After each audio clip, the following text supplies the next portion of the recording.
Aqui, nestas primeiras palavras solenes da grande afirmação de Jesus sobre o institucional, fala em redil, no redil das ovelhas.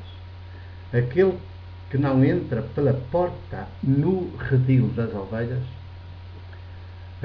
isto tem muita força historicamente nas palavras do Evangelho. Porquê? Porque a palavra redil não está aqui ao acaso nesta narrativa, neste Evangelho.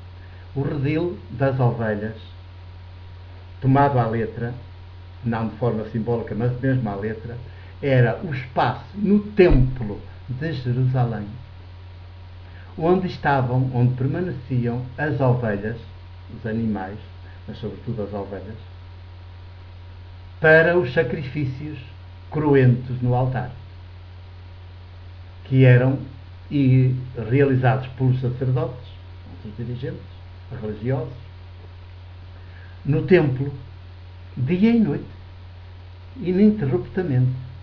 No templo de Jesus, que era uma carnificina de animais dia e noite, em honra de Deus.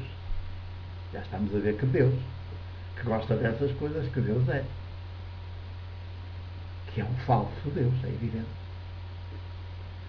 E o redil das ovelhas era, portanto, esse espaço onde as ovelhas estavam. Podiam ser adquiridas para depois ir para o sacrifício no altar. Podiam ser adquiridas pelas pessoas que queriam fazer o sacrifício e oferecer um sacrifício.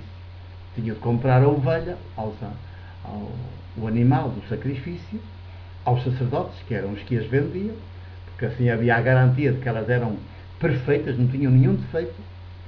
A lei mandava que não se podia ter nenhum defeito. O animal a ser imolado, a divindade, a Deus, não podia ter nenhum defeito. E a melhor garantia era comprar a ovelha, o animal ao sacerdote. Então, estava ali é porque tinha garantia, que estava perfeito, não tinha defeito.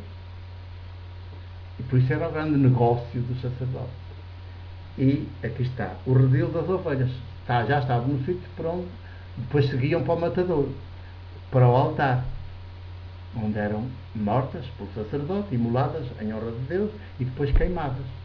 O churrasco, que era queimado, aquele fumo e fedor subia, claro, como é normal, subia e tinha-se isso como uma espécie de louvor em nome da pessoa que tinha comprado o animal e que mandava fazer aquele sacrifício ao sacerdote e pagava para isso. Subia, e então, como Deus, o ídolo sempre se imagina lá em cima, no topo, não é? No topo da pirâmide. Então subia, digamos, e Deus gostava daquilo. Com maus gostos, este Deus tem. Mas todos os ídolos têm muitos maus gostos. Nunca têm o bom gosto de se alegrar com um ser humano desenvolvido, de dentro para fora. Ficam furiosos para parecer de vez em quando, um ou uma, mulher ou homem. Olha, este saiu diferente, este sim é um ser humano, olha. Mas é uma exceção na regra. Todos são carneiros, todos andam para aqui como um rebanho. A gente faz deles o que quer e com este não. Pois é, veio alto, este é que está bem. Felizmente para ele, e encontramos alguém que nos diz que a gente quer perverso. E se aceitassem a mensagem? Então deixa-me autoanalisar. Chegava depressa à conclusão que eram perversos, mas não se deixam. E arrumam com o outro. Então ainda ficam. E como são ovacionados pelas próprias vítimas, então ainda ficam inchados a pensar: fizemos uma boa ação, um crime, e chamam-lhe boa ação. Pois na ideologia é assim. Porque o perverso institucionalizado sempre justifica os atos dos seus agentes. Já deram conta? Sempre o justifica. Nunca diz que ele é criminoso. Porque isso era o fim do institucional. Cá está, o redil das ovelhas, portanto, remete para o templo, para esse espaço. E então Jesus, agora como a ovelha está aqui no sentido dos povos, das populações e dos povos, já não apenas do povo judeu, mas de todos os povos. Ovelhas é um conceito, no tempo, no século I, no tempo histórico de Jesus, é um conceito universal. A sociedade as sociedades eram maioritariamente, esmagadoramente camponesas, portanto agrárias. viviam muito da terra, da pastorícia e dos frutos da terra, da agricultura e da pastorícia dos animais. E, portanto, é universal. É universal. É para todos os povos. Quer dizer que todos os povos são as ovelhas. E que estão no redil. Mas, se alguém entra nesse redil, que é o planeta, o nosso planeta, nas diversas nações, se alguém entra neste redil das ovelhas, isto é, onde estão os povos a viver, as populações e os povos, portanto, também cada ser humano individual,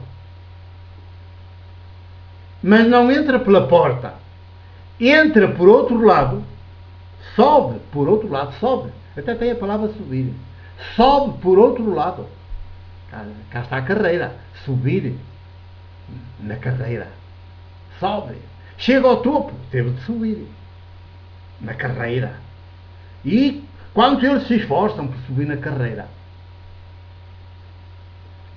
se esse esforço todo fosse posto para se desenvolverem de dentro para fora e desenvolverem os outros, ajudarem maioticamente os outros a desenvolver-se de dentro para fora, que bom era.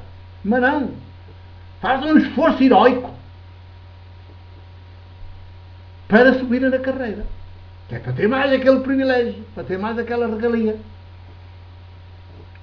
Ter mais poder, mais perversão. É tremendo. Ter mais poder igual a mais perversão. Portanto, a tornar-se ainda mais descriador. Sobe por outro lado. Então, digamos que as ovelhas que estão no redil, neste caso os povos que estamos no planeta, estamos todos tramados. Aí está o trabalho do institucional e dos seus agentes. Vêem como realmente o institucional é a grande perversão, é a grande idolatria. Pois é. É a grande idolatria organizada. O institucional. E nós teimamos em não dar conta. E nem ouvimos as vozes que nos dizem que essa é a grande perversão institucionalizada. Portanto, o grande agente de mal, de perverso na história. Mas aí está, Jesus é clarinho. Portanto, onde estão ovelhas, pomos povos, onde está redil, pomos o nosso planeta Terra, onde estamos nós todos a viver e onde a vida está toda a decorrer. E, portanto, quem sobe, por outro lado, não entra pelo humano. A porta é o ser humano. E nunca sai daí. Está ao mesmo nível. Sempre. Não, sobe, começa a trepar, subir na carreira, fica em cima dos outros. Criou-se uma pirâmide, que já é obra nossa, uma pirâmide, e chegar ao topo, ou aproximar-se cada vez mais do topo. É o sonho da maioria dos seres humanos que já estão, que nascem dentro desta perversão institucionalizada e não se dão conta de que isso é uma perversão. Trabalham, esforçam-se para chegar ao topo de qualquer carreira. Isto é, para servirem bem o institucional. E o institucional também lhes paga melhor. Porque há aqueles que o servem e ele paga-lhes bem. E se estiverem no topo, ele lhes paga melhor. Porque são os grandes responsáveis depois da descriação de todos os outros.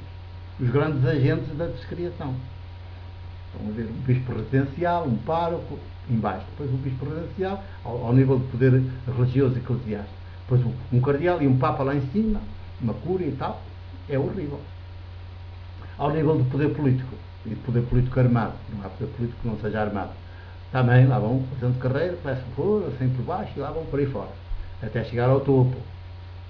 Agora eu, nesta altura que estou a fazer estas conversas, um dos candidatos ao topo, dos topos, é o Manuel Alegre, que é um poeta, que não percebo como é que ele, de poeta, passa a agente da perversão.